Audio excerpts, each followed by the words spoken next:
So we're moving on to sort of coming to the end of the showcase. But before we do that, we've got a couple of data. Whenever data comes towards me, I am slightly concerned. But okay.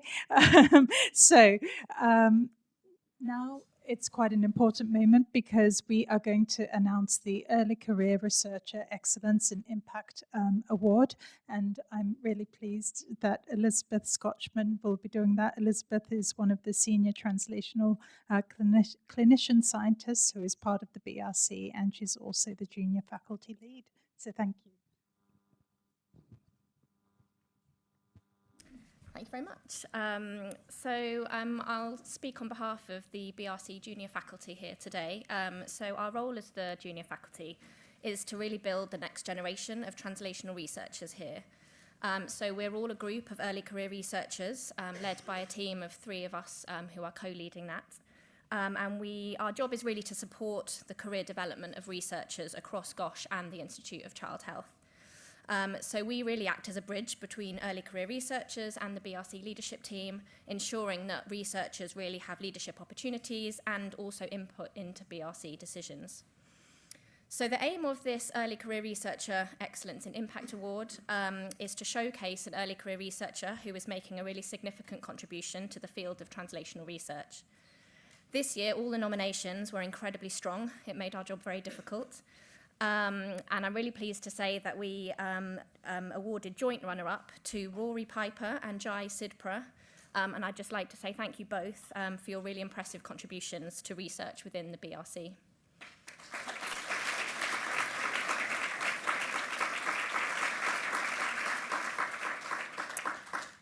So I'm delighted to announce this year's winner is Ben Jevons. Ben is, we'll do a round of applause for Ben.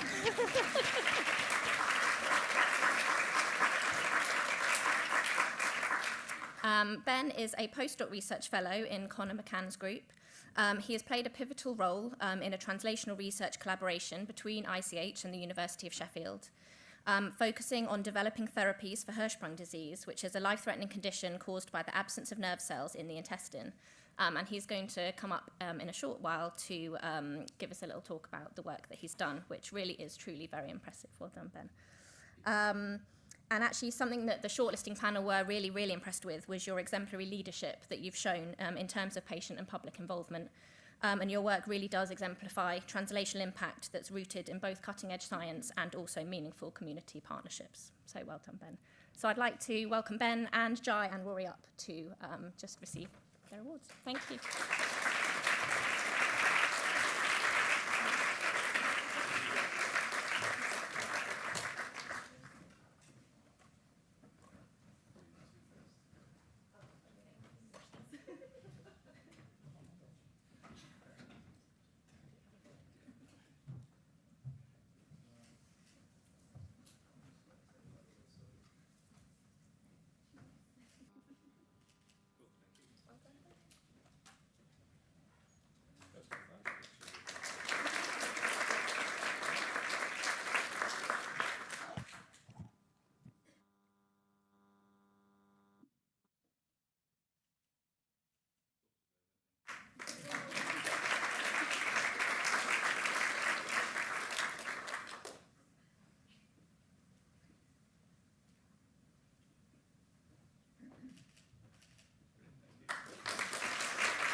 Thank you very much.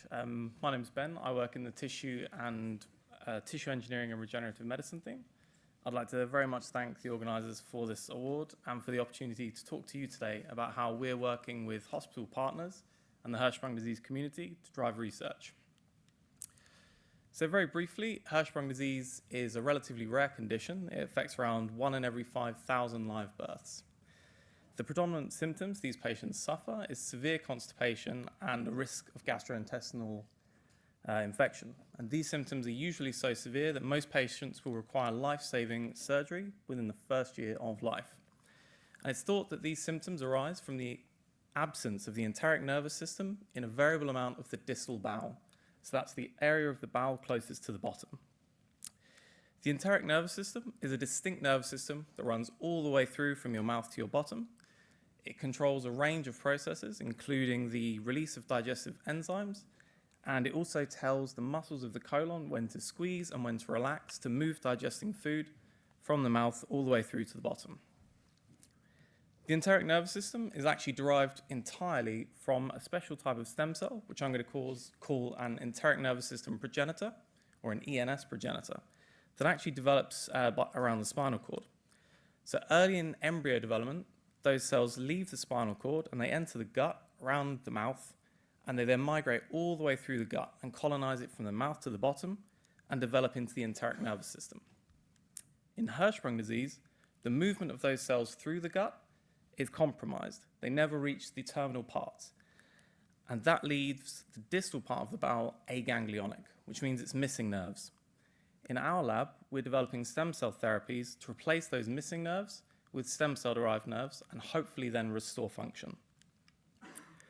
This is a schematic which shows how we make the cells. And I'll just flag here that anytime I pop up this little puzzle piece icon, that means the work that I'm currently discussing couldn't have been done without our collaborators. In this case, it's the work of Anestis Tsakouridis and his team at the University of Sheffield, who have developed a very efficient method of generating enteric nervous system progenitors from generic stem cells in 6 days. So our stem cells decide what type of cell to become by switching on signaling pathways and switching off other signaling pathways. They're kind of like making decisions. And Anestis' team found that if they added certain supplements, they could inhibit the signaling pathway in red, and adding other supplements, they could activate the signaling pathways that I've shown in green. And a combination of adding the exact right supplements at the exact right times can help drive these cells to become enteric nervous system progenitors. All of the cells that I'll talk about from this point on were made using this protocol, and they were labeled with ZS green, which is a fluorescent green label that when we shine a specific light on, will make the cells glow green so that we can track them when we transplant them. So we've got our cells. We now need a good way to test whether they can have the effect we want. And this is where the BRC partnership between UCL and Great Ormond Street Hospital is invaluable. During the life-saving surgery that I mentioned earlier, the patients will have the regions of the intestine that doesn't have the enteric nervous system surgically removed. We can approach the patients and their families and ask for consent to use some of that tissue in research.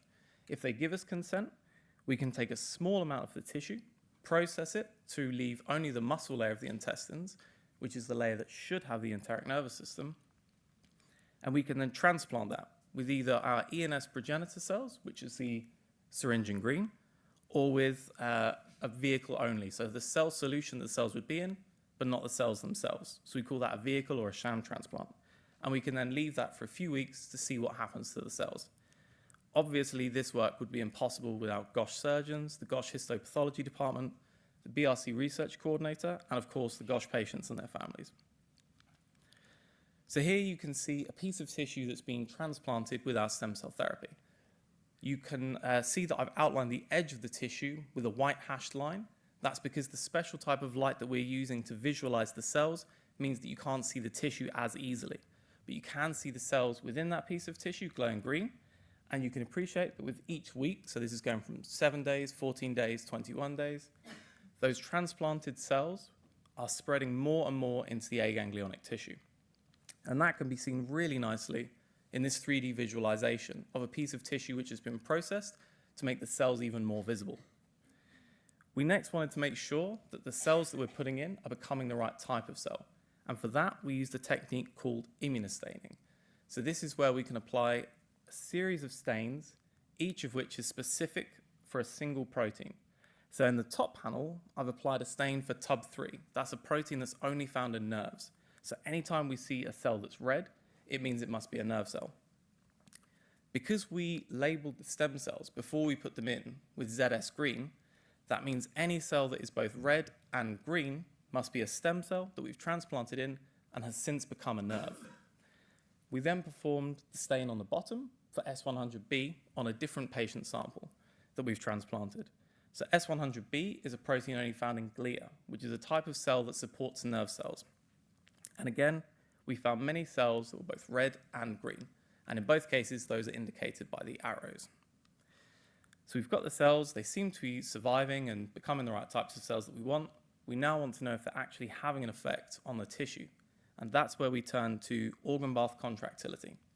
So in this technique, the piece of tissue, which is pink in the middle, is suspended between a peg, which doesn't move, and a force transducer that can tell anytime the tissue pulls on it, anytime that tissue squeezes and relaxes. What you're seeing here are traces of what one of those experiments looks like. So every time you see a little peak, that means the tissue has squeezed and relaxed. And in grey, that's the sham transplanted piece of tissue, so the bit of tissue that was transplanted with just a dummy solution that didn't contain any cells. And in green, it's the ENS progenitor transplanted tissue. And when we go through and measure all of the individual peaks, we find that the piece of tissue that was transplanted with ENS progenitors was significantly more able to squeeze and relax. If we then apply electrical field stimulus, so a little electric shock, the ENS progenitor transplanted tissue is able to respond to a significantly greater degree. However, if we apply TTX, which is a nerve blocker or a nerve toxin, that significant difference is lost. And that tells us that the difference we were seeing before, that increased ability of the tissue to squeeze and relax, that must have been caused by nerves. So in summary, we were able to show that we can reliably generate those ENS progenitors using a protocol that we've published previously.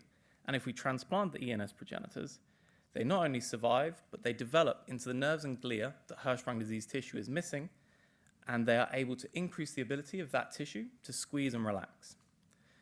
So we published this work last year, and this seemed to us a good opportunity to pause and make sure that we were addressing the areas of our project, the areas of Hirschsprung disease, that the patients actually wanted us to focus on.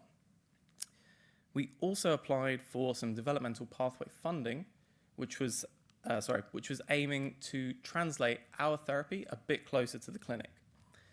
That application was unfortunately unsuccessful, and one of the reasons given was there's already a surgery for Hirschsprung disease, so you don't need a stem cell therapy. We wanted to know if the Hirschsprung disease community agreed with that, and if not, we would like them to help us to justify why we should continue to research novel therapies. So to get in contact with the Hirschsprung disease community, we of course approached Dee, who is the BRC Patient Public Involvement and Engagement Research Lead, and she first put us in contact with the Young Persons Advisory Group, which we've heard a lot about today. This is a group of mostly 12 to 18-year-old people who either have an interest in medicine or research, or they may have undergone medical treatment themselves. They helped us to develop a flyer, which we could hand out to families with Hirschsprung disease to ask them to come and be part of a focus group, to hear research updates, and to offer their opinion on what we're doing. And we also applied to an NIHR GOSH BRC new projects funding call to reimburse the focus group members for their time, and that was generously awarded. And the upshot of all of this was Hirschsprung Connect, which is our Hirschsprung disease focus group.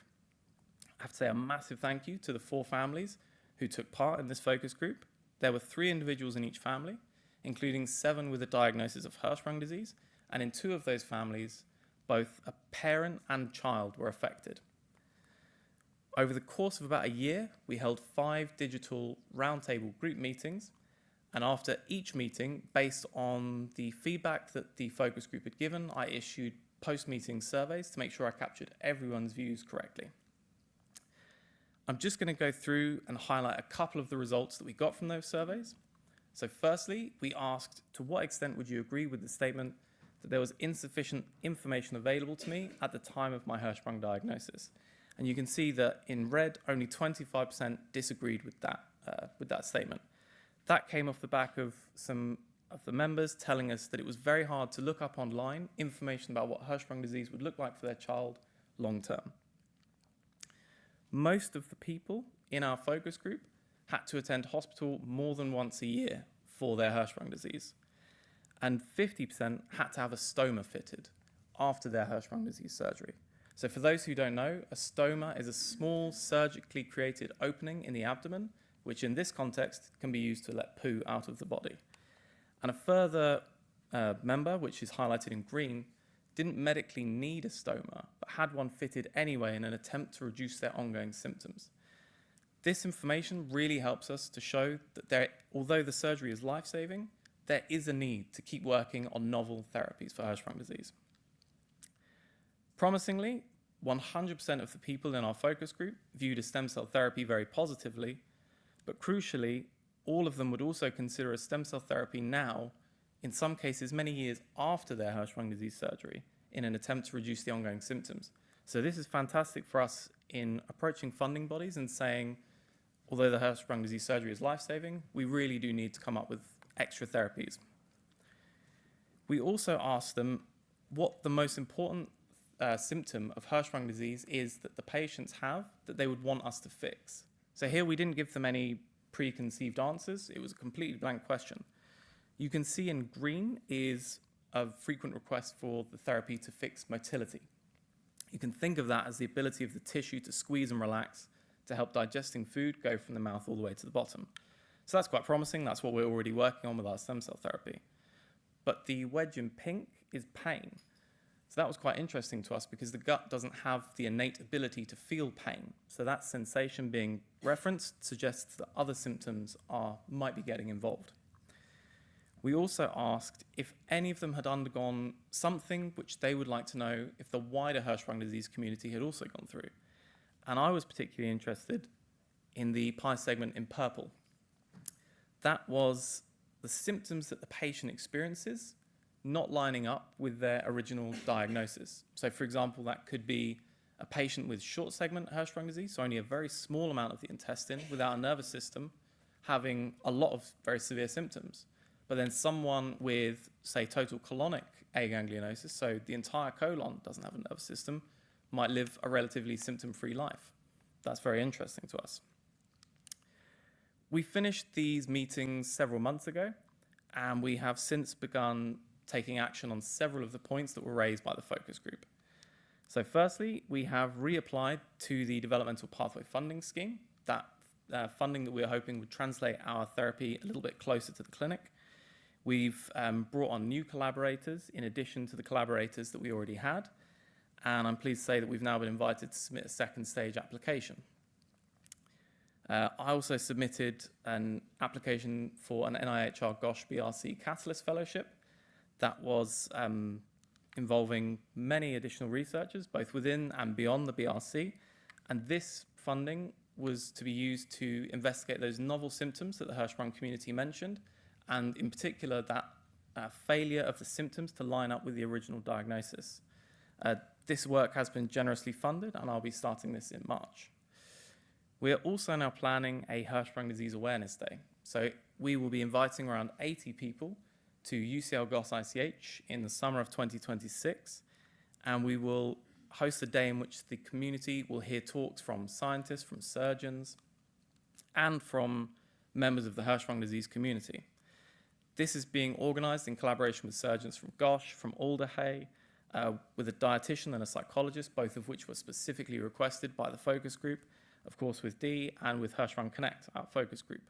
We've also applied for another NIHR GOSH BRC new projects funding call to facilitate this day, and that has been awarded, so this day will be going ahead next year. And finally, we've established a new collaboration with Professor Katie Harron, who's helping us to use the eChild database that Julia mentioned earlier. So this links the hospital statistics with the National Pupil Database. And that means that we can anonymously track an individual patient from the time of their Hirschsprung disease surgery all the way up to the current day. We can see what additional procedures they've had to have, what they were for, how often they've been to hospital, and we can then link that to an impact on their education. And as one of the focus group members said, that will be incredibly valuable to parents of a newly diagnosed child. So I'll just finish up here by acknowledging the people I work with at UCL, both within the tissue engineering and regenerative medicine theme and across the BRC, the many collaborators we have at the universities of Sheffield, of Padua, KU Leuven and beyond. A special thanks, of course, to the GOSH surgical teams, GOSH histopathology, the Hirschsprung patients and their families, and the Hirschsprung Connect families, and of course to our funders and to you for listening. Thank you very much.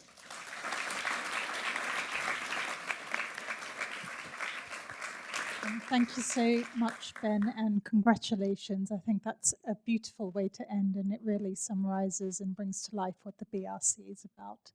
Thank you. I don't know if there are any questions. We're running over thanks to my not very good chairing, but I think there was one comment on the chat which you could just briefly mention, David. Yeah, so this is an excellent example working with patients in early research. What are your next steps and how soon do you think a clinical trial will be on the horizon?